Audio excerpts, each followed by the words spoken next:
Reencarnações 2. Livro dos Espíritos, questão 216. O homem conserva, em suas novas existências, traços do caráter moral de existências anteriores? Sim, isso pode ocorrer. Mas ao se melhorar, ele muda. Sua posição social pode também não ser mais a mesma. De senhor, torna-se escravo. Seus gostos serão completamente diferentes e terias dificuldade em reconhecê-lo. Sendo o espírito sempre o mesmo, nas diversas encarnações, suas manifestações podem ter uma ou outra semelhança, modificadas, entretanto, pelos hábitos de sua nova posição, até que um aperfeiçoamento notável venha mudar completamente seu caráter. Por isso, de orgulhoso e mau, pode tornar-se humilde e bondoso, desde que se tenha arrependido. 217. O homem, pelo espírito, conserva traços físicos das existências anteriores em suas diferentes encarnações? O corpo, que foi anteriormente destruído, não tem nenhuma relação com o novo. Entretanto, o espírito se reflete no corpo. Certamente o corpo é apenas matéria, mas apesar disso é modelado de acordo com a capacidade do espírito que lhe imprime um certo caráter, principalmente ao rosto.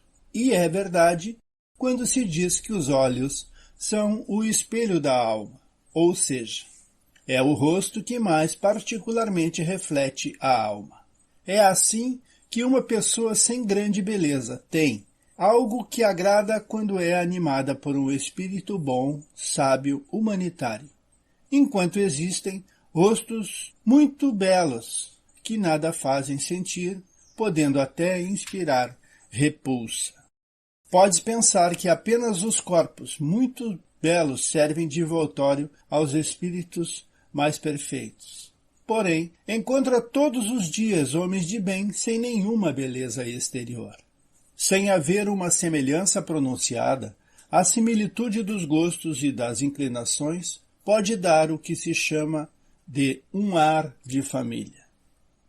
Kardec comenta: tendo em vista que o corpo que reveste a alma na nova encarnação não tem necessariamente nenhuma relação com a da encarnação anterior, uma vez que, em relação a ele, pode ter uma procedência completamente diferente, seria absurdo admitir que numa sucessão de existências ocorressem semelhanças que não passam de casuais. Contudo, as qualidades do espírito modificam frequentemente os órgãos que servem às suas manifestações, e imprime ao semblante e até mesmo ao conjunto das maneiras um cunho especial. É assim que, sob o envoltório mais humilde, pode-se encontrar a expressão da grandeza e da dignidade, enquanto, sob a figura do grande Senhor, pode-se ver algumas vezes a expressão da baixeza e da desonra. Algumas pessoas, saídas da mais ínfima posição, adquirem sem esforço os hábitos e as maneiras de alta sociedade. Parece que elas reencontram seu ambiente, enquanto outras, apesar de seu nascimento e educação, estão nesse mesmo ambiente sempre deslocado. Como explicar esse fato, senão como um reflexo do que o espírito foi antes? 220. Ao mudar de corpo, podem se perder alguns talentos intelectuais, não mais ter, por exemplo, o gosto pelas artes? Sim, se desonrou esse talento ou se fez dele um mau uso. Uma capacidade intelectual pode, além do mais, permanecer adormecida numa existência, porque o espírito veio para exercitar uma outra que não tem relação com ela. Então, qualquer talento pode permanecer em estado latente para ressurgir mais tarde. 222. Considerações sobre a pluralidade das existências. Certas pessoas rejeitam a ideia da reencarnação pelo único motivo de que ela não lhe convém, dizendo ser-lhe suficiente uma só existência e que não gostariam de recomeçar outra parecida.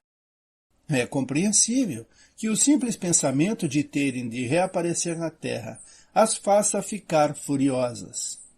De duas uma, ou a reencarnação existe ou não existe. Se existe, embora as contrarie, será preciso enfrentá-la, sem que Deus lhe peça permissão para isso. Essas pessoas parecem-se com um doente que diz: sofri o bastante por hoje, não quero mais sofrer amanhã. Mas apesar de seu mau humor, não terá por isso que sofrer menos amanhã e nos dias seguintes, até que seja curado.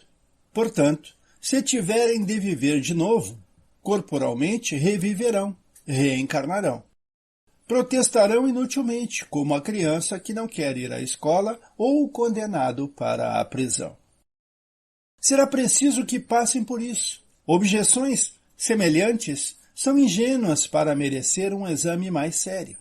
Diremos, entretanto, para tranquilizá-las, que o que a doutrina espírita ensina sobre a reencarnação não é tão terrível quanto lhes parece. Se a estudassem a fundo, não ficariam tão assustadas. Saberiam que a condição dessa nova existência depende delas. Serão felizes ou infelizes de acordo com o que tiverem feito aqui na Terra. E podem, a partir dessa vida, se elevarem tão alto que não temerão mais a queda no lodaçal. Supomos falar a pessoas que acreditem num futuro qualquer, depois da morte, e não aquelas que tomam o nada por perspectiva, ou que querem fazer desaparecer sua alma num todo universal, sem individualidade, exatamente como as gotas da chuva somem no oceano. Se acreditas num futuro qualquer, admitas, sem dúvida, que não seja o mesmo para todos, porque senão, onde estaria a utilidade do bem? Por que se reprimir? Por que não satisfazer a todas as paixões, todos os desejos, mesmo à custa dos outros, uma vez que por isso não se ficaria nem melhor nem pior? Credes, ao contrário disso, que este futuro será mais ou menos feliz ou infeliz, de acordo com o que tiveres feito durante a vida? Tendes a esperança de que seja tão feliz quanto possível, uma vez que é pela eternidade? Tereis por acaso a pretensão de te considerar um dentre os homens mais perfeitos que já existiram sobre a terra e de ter assim o direito de alcançar imediatamente a felicidade suprema dos eleitos? Não. Admitas que existem homens com valores maiores do que os teu e que têm o direito a um lugar melhor, sem que com isso esteja entre os condenados. Pois bem, coloca-te mentalmente por um instante nesta situação intermediária, que seria a tua, como acabaste de reconhecer, e imagina que alguém venha dizer: sofres, não sois tão felizes quanto podeis ser, enquanto tendes diante de ti seres que desfrutam de uma felicidade perfeita.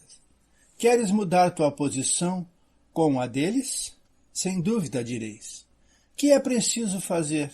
Muito pouco, muito simples. Recomeçar o que fizeste mal e procurar fazê-lo melhor. Hesitarias em aceitar esta proposta, mesmo a preço de muitas existências de provações? Façamos outra comparação simples. Se viessem dizer a um homem que, embora não estando entre os últimos dos miseráveis, sofresse privações pela escassez de seus recursos, eis ali uma imensa fortuna. Podeis dela desfrutar, sendo preciso para isso trabalhar arduamente durante 1 minuto. Mesmo o mais preguiçoso da terra diria sem hesitar: trabalharei 1 minuto, 2, 1 hora, ou 1 dia se for preciso. Que importa isso, se vou terminar minha vida na abundância? Portanto, o que é a duração da vida corpórea para a eternidade? menos de 1 minuto, menos de 1 segundo. Desse modo, sem nos pronunciarmos a favor ou contra a pluralidade das existências, sem dar preferência a uma hipótese ou a outra, diremos que, se fosse dado ao homem o direito de escolha, não haveria ninguém que preferisse um julgamento sem apelação. Voltaire disse que, se Deus não existisse, seria preciso inventá-lo para a felicidade dos seres humanos. O mesmo se pode dizer da pluralidade das existências. Ficamos por aqui. Muito obrigado e pedindo sempre, Jesus esteja conosco.